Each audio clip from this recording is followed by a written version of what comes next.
This is Berk, or rather, a video on the history of Berk. You see, other timeline videos talk about gems, or benders, maybe toys, but this one, we're talking about dragons. That's right, today here on Channel Frederator we'll be taking a look throughout the history of all things Berk, as well as the fire-breathing pests turned pets that inhabit it. We'll be covering the 3 feature-length films, the long-running TV series, and even the shorts that went straight to DVD. We won't, however, be including the School of Dragons video game, or any other video games that are set in the How to Train Your Dragon universe, or as it's written in the script here, the universe, because it's just written as all the letters, because that's a lot easier to type. And yes, that means in this timeline, Hiccup hasn't canonically met Shrek while go-karting, which I know is tragic, but it can still be true in our hearts. Also, given that the relationship between Hiccup and Toothless is the catalyst of the whole series, we'll be using that as our benchmark, so everything before their first encounter is BF, before friendship, and afterwards, AF, after friendship. Now, with all of that in mind, let's dive into this with the same enthusiasm that Hiccup dive bombs off of Toothless at the beginning of the second movie. The Founding of Berk, 300 BF.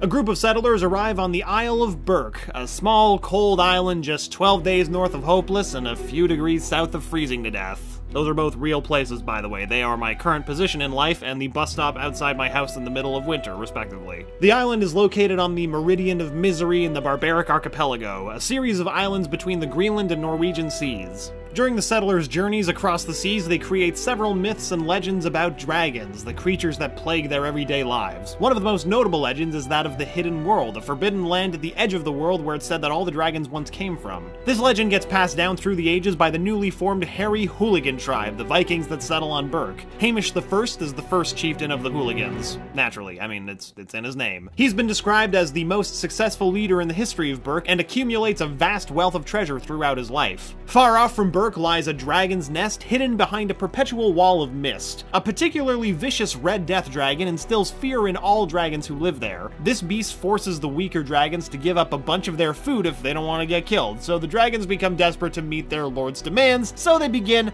attacking any and all nearby islands for livestock, including Berk. This kicks off the long-running war between the dragons and the hooligans of Berk. With all the dragons terrorizing the archipelago, dragon hunting becomes a necessary pastime. A prominent tribe of dragon hunters, simply known as the Dragon Hunters, use a spyglass-like device called the Dragon Eye. It's passed down through the tribe for centuries, and it uses a dragon's flame to give information about locations or dragons. Eventually, the Dragon Eye gets abandoned in the massive dragon hunter ship, the Reaper, in the ship graveyard. No one knows why the ship and eye were abandoned, but with all of the burn marks and bones inside, and the fact that it's in a place called the ship graveyard, you don't need to be a detective to figure out what happened. Around this time, a separate sect of dragon hunters settle on Dramillion Island. One member, a man named Ingar Ingerman, trains dragons of the Dramillion family to replicate any type of dragon fire. Using this new method, which he dubs the Ingerman method, he revolutionizes dragon hunting and creates a long-standing following called the Loyal Order of Ingerman. On the opposite side of the coin, there's a tribe on the island of Calderaki known as the Defenders of the Wing. Instead of hunting dragons, the tribe worships them and even lives in harmony with them, a way of thinking that's way ahead of its time. The Rule of Hamish II, 240 BF. After the death of Hamish I, his son, Hamish II, becomes the new chief of Berk. Since he's a lot smaller than his dad, people call him a Hiccup. Wonder if that's gonna play into anything later. When Hamish II inherits his father's wealth, he decides to leave most of the treasure behind for the next Hiccup, but he doesn't make it easy. He creates a treasure map along with a key comprised of 3 parts and hides his fortune behind an elaborate treasure hunt. It's unknown exactly how Hamish II passes away, but it's said that he only left the Isle of Berk once in his entire life and ends up crashing his ship in the ship graveyard. Again, you don't need to be a detective. Even though Hamish II devises this whole treasure hunt, he gets some help from Bork the Bold, the author of the very first Dragon Manual and the great-great-great-grandfather of Gobber the Belch. Initially known as Bork the Very, Very Unfortunate, he tries out numerous professions throughout his life, but the dragons always sabotaged him in some way. He puts his extensive experience with dragons to good use when writing the Book of Dragons. He even develops the dragon class system, placing each species of dragon into one of 7 classes: Stoker, Boulder, Tracker, Sharp, Tidal, Mystery, and Strike. As if that wasn't enough, Bork also discovers the island of Deep Dark, the ancestral home of the Chronicles, a species of Boulder-class dragons. To celebrate his incredible contributions to Viking society, Berk holds an annual week-long festival called Bork Week. The Rise of Stoic the Vast, 45 BF. After 2 centuries of dragons and Vikings fighting to the death over Berk, a Viking chief and chieftess give birth to a hot-headed and brash Viking known as Stoic. During his childhood, Stoic becomes good friends with the descendant of Bork the Bold, Gobber the Belch. The two are always searching the island for the hidden treasure, but ultimately fail since, you know, they're not the hiccups that Hamish II left it for. Stoic would also hear stories from his grandfather about a tribe known as the Berserkers. They chain down strike-class dragons called Skrills and use their lightning to attack their enemies. Stoic becomes very familiar with the Berserkers later in life. Gobber has a particularly interesting childhood. One summer while vacationing with his parents, he stops in an icy cave for a bathroom break. When he looks at the walls, he can't believe his eyes. Frozen Vikings everywhere. He sees a treasure chest in one of their hands and takes it for himself. Then, suddenly, a massive armored dragon known as the Bone Napper chases him out of the cave, chilling Gobber to his bones. After surviving that fun little vacation, Gobber lives amongst the people of Chilblain for a short spell, breaking the heart of the chief's daughter and playing the panpipes in a band. He dearly loves his pet yak named Pepe until his family cooks it up and eats it during their Snoggletog feast. I myself have never lost a beloved yak, but this might explain why Gobber is so eccentric later in life. Love, Loss, and Birth, 20 BF.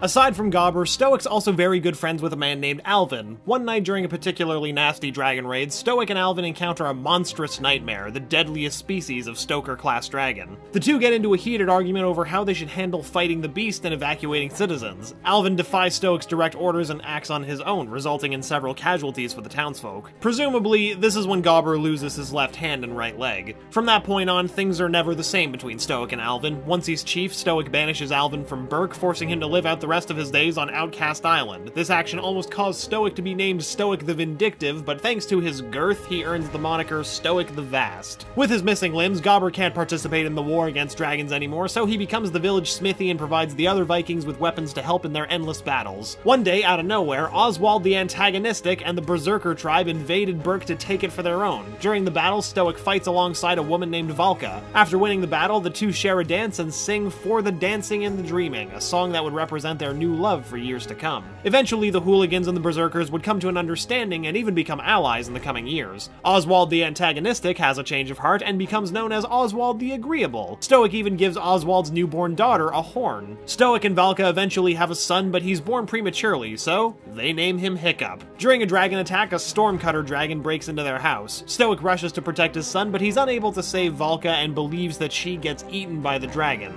Unbeknownst to him, the dragon actually whisks her away to a mountain den, bonding with her and showing her the wonders of the dragon world. Stoic raises Hiccup alone, becoming very overprotective of him and causing a strain on their relationship due to his high expectations. Stoic goes out to search for Valka against the wishes of the Berk Council, but he's never successful. Still, he never truly moves on from her. Later on, Stoic attends a meeting with the other Viking chieftains of the barbaric archipelago to discuss how to proceed in their war on the dragons. Suddenly, a man wearing dragon armor enters the room, offering a solution to end the war. His name is Drago Bloodfist, and if all the chieftains bow down and pledge their loyalty to him, he promises to usher in peace and end the war. They all take it as a joke and laugh him out of the room. Moments later, Drago returns with 2 armored dragons, crashes through the roof, and burns the entire hall to the ground, killing all of the chieftains except for Stoic. In his last moments of consciousness, Stoic sees Drago and another man, Krogan, escape on the back of one of the dragons. The Fallen Night Fury, 1 BF.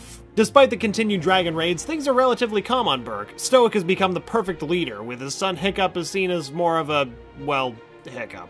Sort of a mistake, you know, since he's smaller and incompetent. Despite wanting to help out in the war effort, Hiccup is tasked with being Gobber's apprentice instead. One night during a particularly heated dragon raid, Hiccup manages to shoot an elusive Night Fury dragon out of the sky. Too bad that that also allows the dragons to make off with most of the village's livestock. This causes further strain on Hiccup's relationship with his father, leaving Stoic to clean up the wreckage of the village. That day, Hiccup goes to find the Night Fury he shot out of the sky and finds him still very much alive, but tangled in the ropes of the bola-type projectile that Hiccup fired at him. To prove that he's a worthy Viking, Hiccup goes in for the kill, but he sees the fear in the dragon's eyes. He hesitates and sets the beast free instead. The dragon pins him down and roars, but decides to let him go. Hiccup did free him after all. You know, the thing with the thorn and the lion's paw and all that. When Hiccup gets home, Stoic, after much waffling, tells him that he's gonna start dragon training with the other teenagers so he can sharpen up his dragon-killing skills to become a true Viking. It's like your dad signing up for Little League. Also, Also, just the perfect thing to hear immediately after not killing a dragon because it stared at you with big stupid puppy dog eyes, and now you're wondering if this war is even worth it. Anyway, Stoic leaves his son to fail in training as he goes off with a crew of Vikings to search for the dragon's nest. But of course, Hiccup just isn't a killer, especially after his encounter with the wounded Night Fury. The other teens, Astrid, Fishleg, Snotlout, and the twins Roughnut and Toughnut make fun of him, but that's okay. Hiccup doesn't need human friends. How to Train Your Dragon 1AF. Hiccup finds the fallen Night Fury living in a remote cave and notices the reason that he hasn't left is because he's been grounded. His tail got damaged during the fall and he can't fly anymore. He manages to get close to the dragon by enticing him with some fish and even befriends him. When the dragon awkwardly attempts to mimic a human smile, Hiccup decides to name him Toothless, even though he totally has teeth, like they're huge, they just retract. Anyway, the two become fast friends and begin a double life of forbidden friendship. Hiccup builds Toothless a prosthetic fin for his tail, allowing him to fly. Well, only when Hiccup is there to ride him, though. Through this friendship, Hiccup also learns about various ways to train and tame dragons, making all of the other teens in dragon training super jealous and confused. One day, Astrid follows Hiccup to see just exactly what he's been up to. At first, she's horrified by his friendship with such a fearsome beast, but after Hiccup takes her on a ride and rips off a whole new world, she realizes that she's been completely wrong about dragons. They also come across the dragon's nest and learn of the Red Death, you know, the dragon forcing all of the other dragons to steal livestock for it. When Stoic returns after failing to find the dragon's nest, he's utterly shocked to hear about how his son has become the talk of the town with his dragon skills. He brings the whole village to see Hiccup's final exam where he must fight and kill a monstrous nightmare. However, he showcases his dragon training skills, angering Stoic, because, you know, being friends with dragons is not the same thing as killing dragons. In his anger, Stoic spooks the monstrous nightmare, prompting an attack. Toothless hears Hiccup's distress from some really far away location and rushes to the scene, but the Vikings capture him on sight. Stoic, furious with Hiccup, learns of the existence of the nest and uses Toothless to find it and exterminate the dragons once and for all. Luckily, Hiccup, Astrid, and all of his new friends team up with the remaining dragons to follow Stoic, save Toothless, and defeat the Red Death. The Red Death emerges and attacks the Vikings, and the ship that Toothless is chained to gets hit and begins to sink. Thankfully, Hiccup dives in and rescues his friend. Stoic apologizes to his son, and then the duo go kick some Red Death. They defeat the beast, setting the dragons free, but in the midst of the fight, Hiccup loses his left leg. It's an occupational hazard of being a Viking. But hey, Gobber just makes him a prosthetic leg. It's kind of in his wheelhouse. And now he and his best friend match. With that, Berk enters a new era of peace, where Vikings and dragons can live together in harmony. Also, Hiccup and Astrid start dating. That's a pretty important detail. Okay, so the hooligans learn how to train their dragons, but I don't have a dragon, so I guess I'm out of luck? Thankfully, our sponsor for this video, Skillshare, has a whole bunch of courses available to choose from, so I don't have to worry about luck. Skillshare has no shortage of photography classes all about taking Instagram-worthy photos, what equipment to use, how to shoot in different lighting, best practices when editing and touching up, it's all covered. And then all I have to do is remember that I have an Instagram account. Let's be real though, I probably shouldn't have a dragon anyway, I can barely take care of my plants and they're plastic. But if I ever wanted to make a jump to a real plant or dragon, Skillshare also has courses focused on gardening or caring for your potted plants. So if you want to start trading your camera skills or your gardening skills or your dragon skills or whatever, Skillshare is giving away a free 2-month unlimited access trial to any Channel Frederator subscribers who click the link in the description box. After that, you only have to pay about $10 a month, and that's pretty good for the vast wealth of classes that they offer. Anyway, let's get back to Berk, though we're still in an era of peace and happiness for people, dragons, and houseplants alike, so what could possibly go wrong? Defenders of Berk 1.5 AF. During the new era of peace, the teens help Gobber settle an old score with the Bone Napper and even befriend it. Hiccup continues to update the Book of Dragons with new information on taming and befriending them, and Berk celebrates its first Snoggletog with their new dragon friends. However, things aren't all sunshine and rainbows. Keeping all the dragons under control isn't easy, and some townsfolk, such as the angry old Viking Mildew, still have a deep hatred for the dragons. During this period, Alvin, now known as the Treacherous, makes his return by seeking out the Dragon Conqueror, which is Hiccup. After a fierce battle, Alvin vows that he will gain Hiccup's knowledge and one day ride dragons as well. He eventually kidnaps the parents of a young girl named Heather, forcing her to bring him Hiccup's knowledge on dragon training in exchange for their lives. Heather hides in a shipwreck and allows herself to be discovered by the dragon riders, pretending to be the survivor of a pirate attack. Hiccup's a nice guy, so he believes her and allows her to stay with his family. Astrid is suspicious of Heather and soon uncovers her plans to betray them, but before she can warn Hiccup, Heather steals the Book of Dragons and Astrid's dragon, Stormfly. The dragon riders manage to capture capture Heather, but not before the book falls into the hands of Alvin's outcasts. However, when the good guys launch an attack on Alvin's forces, she escapes from prison to join the hooligans. They all defeat Alvin and set Heather's parents free. During that year's Berk week, Hiccup discovers where the Night Furies came from and goes with Toothless to investigate. However, it turns out that they were fake rumors started by Mildew, who now aligns himself with Alvin. Once again, Alvin tries to force Hiccup's dragon training knowledge out of him, but Hiccup and Toothless escape. Still, they know Alvin is hunting them, so they're constantly on edge. And as if that wasn't enough, Oswald's unhinged son, Dagger the Deranged, now leads the Berserker tribe. Dagger sees Hiccup's possession of a dragon as a violation of the peace treaty between the two tribes, so he reignites the war with the hooligans. Soon, Alvin and the Berserkers enter an agreement to attack Berk together, but Dagger double-crosses Alvin to take control of his forces, enslaving a frozen Skrill and using it to assassinate him. Surprisingly, Alvin survives and teams up with Hiccup to take down the Berserkers and usher in a new era of peace. Well, for a bit. Race to the Edge, 4 AF. 3 years after the defeat of the Berserkers, Dagger escapes from his prison cell on Outcast Island. Hiccup finds out from a trader named Johann since Dagger stole his ship. He believes that Dagger is heading to the ship graveyard in search of the Dragon Eye, but Hiccup and Toothless arrive first and claim it for themselves. Over the course of the next few months, they try to decipher the Dragon Eye and track down Dagger. Turns out that Heather is Dagger's sister, and Stoic gave her the horn when she was a newborn. Remember that from earlier? On top of all of this, a new threat emerges in the form of the Dragon Hunters, led by Riker and Vigo Grimborn. Naturally, Dagger teams up with them, because of course he does. Heather does as well, shocking everyone by joining forces with her brother. However, she's secretly working as a double agent, spying on the hunters and reporting back to the riders. After Dagger finds out she's a spy, he locks her up, but she manages to convince him to let her go since they're siblings. Riker and Vigo maroon Dagger for helping Heather escape. He spends some time in isolation and eventually has a change of heart and allies himself with the hooligans. After a battle with the hunters, the riders help Dagger and Heather restore Berserker Island to its former glory and search for their father, Oswald. Around this time, the hunters betray Vigo and elect Riker as their new leader. Vigo briefly allies himself with the riders, defending Berserker Island in a battle that ends in Riker's death. Shortly after, however, he takes Astrid hostage so that he can take the Dragon's Eye for himself. Somehow he survives falling into a volcano with the eye, and from there he partners with Krogan, the leader of the Dragon Flyers and the man who escaped with Drago years prior. Given the track record of villains in this series, it was only a matter of time before Krogan betrayed Vigo. After Vigo helps Krogan by retrieving the Dragon's Eye from the volcano, Krogan rewards him by collapsing a cave on top of him. Somehow, surviving that, Vigo teams up with Hiccup one final time to retrieve the Dragon's Eye from Krogan. In the end, Vigo redeems himself, but at the cost of his own life. Nonetheless, Krogan and his forces use the Dragon's Eye lens to find the King of Dragons, a massive bewilderbeast dragon living beneath Berserker Island. Thankfully, Hiccup and Toothless stop Krogan before he can capture the dragon or its egg. Krogan returns to Drago and begs for a second chance, but Drago is not messing around, so he executes Krogan.